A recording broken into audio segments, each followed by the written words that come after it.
So, Sunday again. To be honest, I haven't really done that much on the homestead since I've been. I went to Lisbon, and the reason I went to Lisbon was to renew my passport, or starting the process of renewing my passport. So I went there to take a photo and so forth, and at the same time spend a couple of days there just with some friends and so forth. Anyhow, what we done so far this week is just put in all the tools in the shed, which is pretty awesome right now, I have to say. Everything, well, almost all the tools are here now. I still have 2 more boxes to unpack and get in here, but as you can see, I still have space, so I'm pretty happy with that.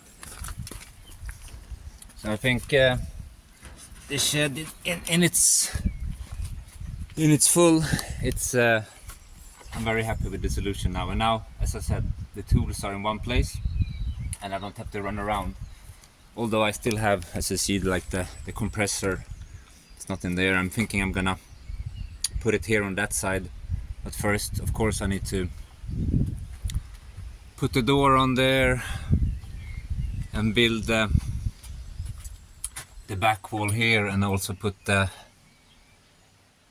other type of corridor door, whatever it's gonna be there, to kind of weatherproofing it, because you see now it's when the wind is blowing, it's the rain goes straight into it. So before I can have more of a organized chaos in here, I need to continue this, but I'm gonna wait a bit to do it until the weather is hotter, so I have some shade. But yeah, and a big part of having more space in the shed is that I now have the more I don't know how to call it, but like the chainsaw and the weed whacker in the woodshed instead, which gives me much more space in the shed itself. So yeah, all good actually. And more than that, I started in the back actually. I was not supposed to, but I was inspired yesterday to start clear up the back of the property, or the property line. The fight against silva goes on. It's a constant. So I started to cut silva again,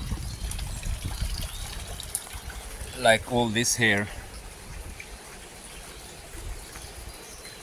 to push the silva down. And then I discovered down there a vine, grapevine,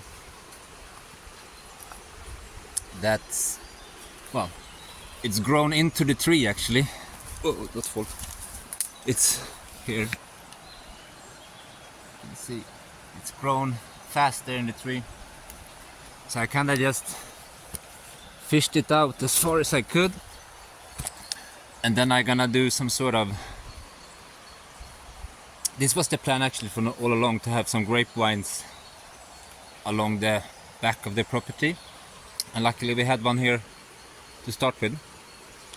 So I'm just gonna push the fence with grapevines there and continue with it as far as it's gonna grow basically.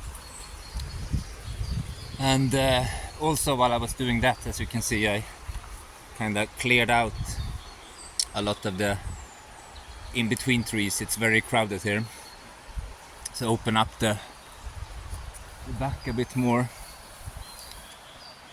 views, and not so just branches in your face that it was before. And actually I did a time-lapse of it, but I still haven't had the time to go through it. But all this here, until the camera actually shut off due to battery, all this is probably gonna post it a bit later, Tuesday, Wednesday maybe, next week. But the process is filmed at least. And as I said, I'm gonna have the grapevine gonna go there. It's gonna be some, I don't know, going down there, and then it continues here. And here I just put what I had at home. This is just plastic rope to hold it there, but in the continuation I need to put some better fence poles, I think, and then have a metal wire of sorts, kind of what I did upstairs or on top of the land up there with that fence. So I'm gonna, because there's grape vines up there as well. So this was just to lift them off the ground so I can continue the maintenance and trimming of the silvas and whatever grows here, to push it back even further, and eventually it will just be gone, hopefully. And here as well you can see this is it's an apple tree, and last year this branch was not that bended. It created that bend, it was so full of fruit, so it's just bended and the whole tree broke actually. So now I had to cut it back pretty hard and still support it there, and hopefully it's gonna continue growing. And also here I limbed the trees on the property line, and also it's just to get a sense of, because you can see it's pretty steep and you don't really want to fall down there, so it's just an effort really to try to get the bottom of the land a bit more secure when you're walking here, because it's very steep, especially when it's raining. It's very slippery because it's very muddy. And here as well, it's a pear tree, fairly old. You see, this is I had to cut it down actually. That's about, I would say, 4.5-5 meters from there. So I mean, there were no way to pick the fruits, and they didn't really produce any fruits because it was all strangled in ivy. Let's see if I can get down here. It was all strangled in this stuff, right? And it was also full of ants. Let's see if they're still here. No, maybe they're down there.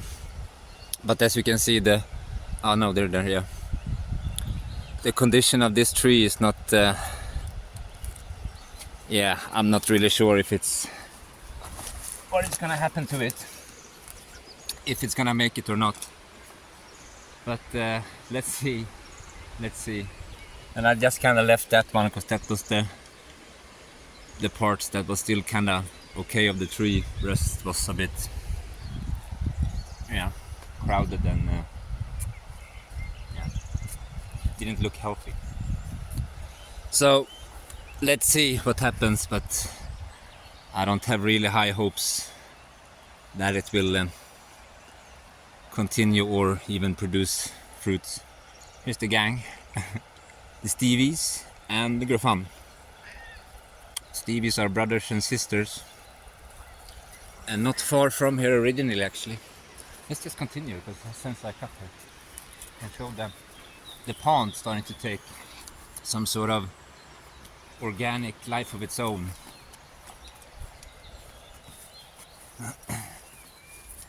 And here, if you've seen this before or don't seen it before, but this is what I'm talking about. It's a bit far down there, so the end of the land, I need to secure it a bit more, and which I'm gonna do here is just push the silva or brambles up, blackberries up, to make a kind of a fencing instead. I think that's gonna be the easiest way. But otherwise, the last years or 2 years ago we planted these trees. They're doing quite okay. They have a fruit. Let's see if it's gonna produce any more. If that looks like a pear, then this should be a apple tree. Granny Smith, I think. Oh look, also have fruits. So yeah, slowly,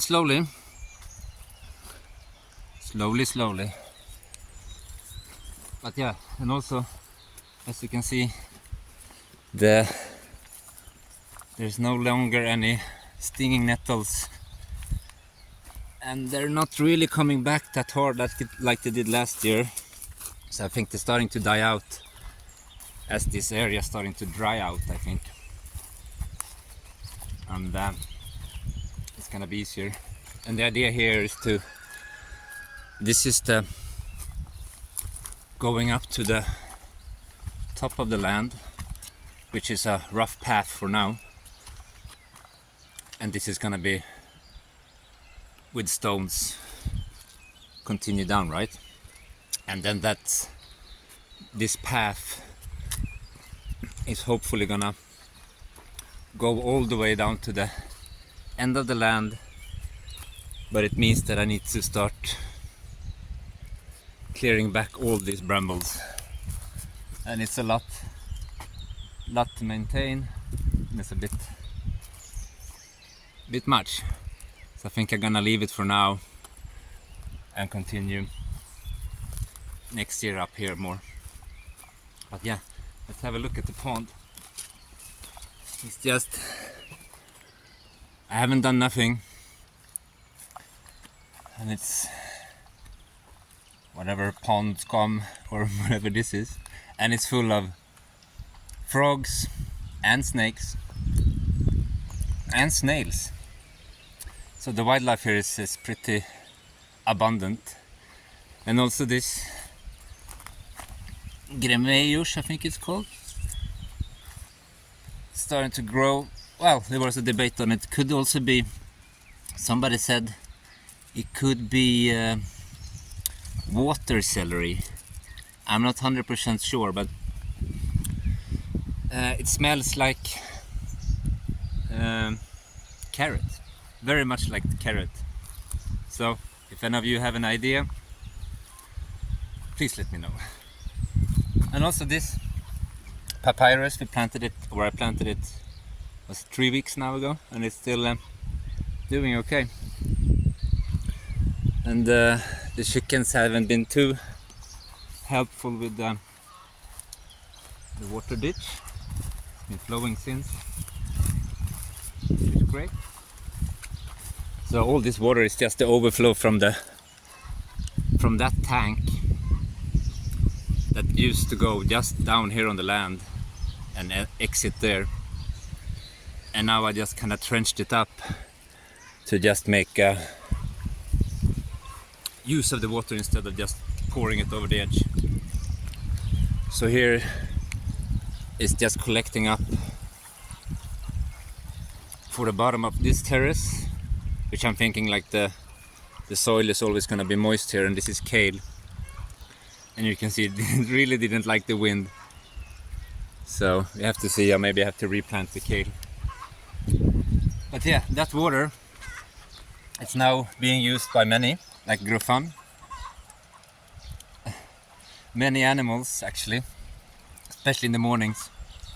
The birds come here and I guess eat whatever insects it's being on the water. So yeah, now this water is funneled down to the first pond we built or dug. So now all water I have on the land eventually ends up in this last pond here. And all water is first from the main tank up there. You see the green roof that leads down here, and then I have this spring here, or ditch spring, and that spring comes from just in the middle of the mountain here. Actually have a hole here. From there, that's where it originates from. It's a bit dry now, but you can still see it's seeping out in the bottom. But also a third one, I guess, yeah.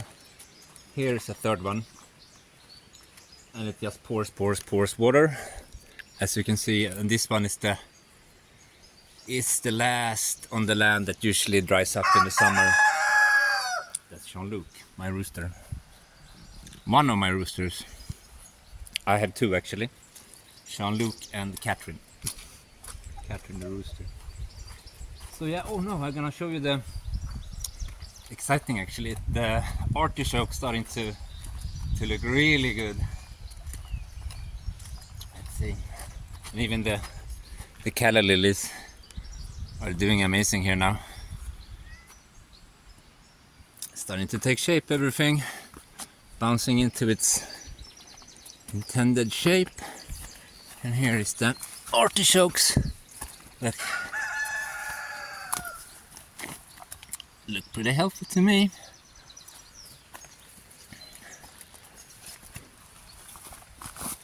Looks pretty healthy to me.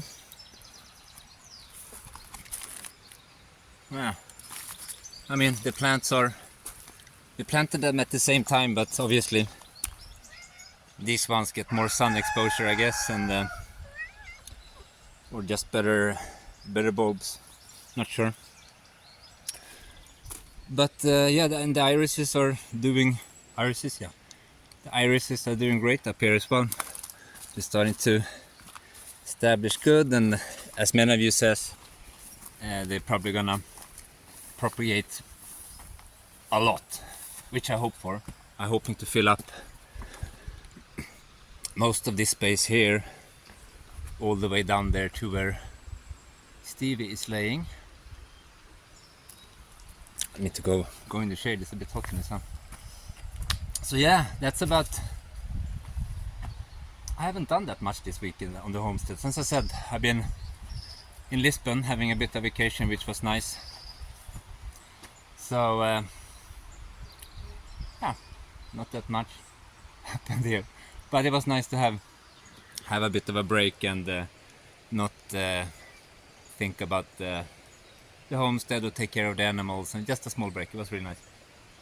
And my neighbor was taking... If those people who were wondering, my dogs Elroy and Grofan was taken care of by my neighbor, of course. The one with the goats. Since Elroy, he's already